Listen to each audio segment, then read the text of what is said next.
নেতৃত্ব চলে গেছে কিন্তু তার আদর্শ তো আর চলে যায় নাই। যখন জুতাটা হুইল্লা মাটির মাঝে পাড়া দিছে, কি বাংলার মাটির জন্য তার কি মায়া ছিল আর কি মহব্বত ছিল, বাংলাদেশে এসে মাটির মাঝে ভাড়া দিয়ে তা প্রমাণ করে দিছে। তারেক রহমান মানুষ তো বাস্তব, যেমন জিয়াউর রহমানের খালেদা জিয়া যোগ্য সন্তান তারেক রহমান, এই মা বাবার আদর্শই তারেক রহমান। এক খালেদা জিয়া চলে গেছে, লক্ষ খালেদা জিয়া ঘরে ঘরে আছে। এক জিয়া লোকান্তর লক্ষ জিয়া ঘরে ঘরে, এক খালেদা লোকান্তর লক্ষ খালেদা জিয়া ঘরে ঘরে। তার মানে সে নেতৃত্ব চলে গেছে কিন্তু তার আদর্শ তো আর চলে যায় নাই। এই আদর্শ গড়ে গড়ে রেখেছে, আর জিয়ার আদর্শ গড়ে গড়ে আছে। এবং তাহার এই যে আপনার এই যে জিয়াউর রহমান আছে, খালেদা জিয়া আছে, এবং তাহার দুজনের আদর্শ, দুজনের আদর্শ এবং যোগ্য সন্তান আপনার আছে কিনা। 25শে ডিসেম্বর বাংলার মাটিতে এসেছে, তার নাম কি? তার নাম কি? তারেক রহমান।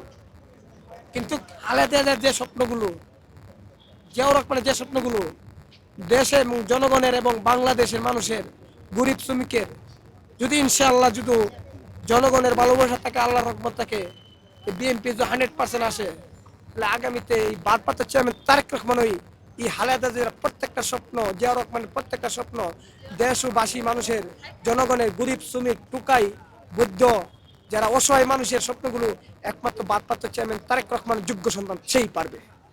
আর কারণ সেটা প্রমাণ করছে এয়ারপোর্ট নিম্না, যখন জুতাটা হুইল্লা মাটির মাঝে পাড়া দিছে, কি বাংলার মাটির জন্য তার কি মায়া ছিল আর কি মহব্বত ছিল, বাংলাদেশে এসে মাটির মাঝে ভাড়া দিয়ে তা প্রমাণ করে দিছে। কিন্তু তাকে যে মানুষ কত ভালোবাসে এটা প্রমাণ করছে 25শে ডিসেম্বর। 300 ফিট কানায় কানায় বয়ে গেছে, এবং মেইন রোডে কোনো যে জায়গা আপনার ইয়াদপুর থেকে 10 মিনিটের জায়গা 300 ফিট, এই জায়গা 5 ঘন্টা লাগছে এই গাড়ি নিয়ে যেতে। তার কত মানুষের সুতে মাঝে সে এসেছে, তাকে মানুষ কত ভালোবাসে। আর ভালো তারেক রহমানকে ভালোবাসতো না কি বাঁচবো? তারেক রহমানকে মানুষ তো বাঁচতেইব, যেমন জিয়াউর রহমানের খালেদা জিয়া যোগ্য সন্তান তারেক রহমান, এই মা বাবার আদর্শই তারেক রহমান।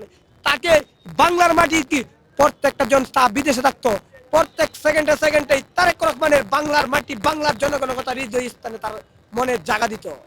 সেই তারেক রহমান 25শে ডিসেম্বর একটি জুতারি হুইল্লই মাঠ মাঠ ভাড়া দিছে, তার প্রতি বাংলাদেশের কি মায়া মহব্বত তার অন্তরে ছিল।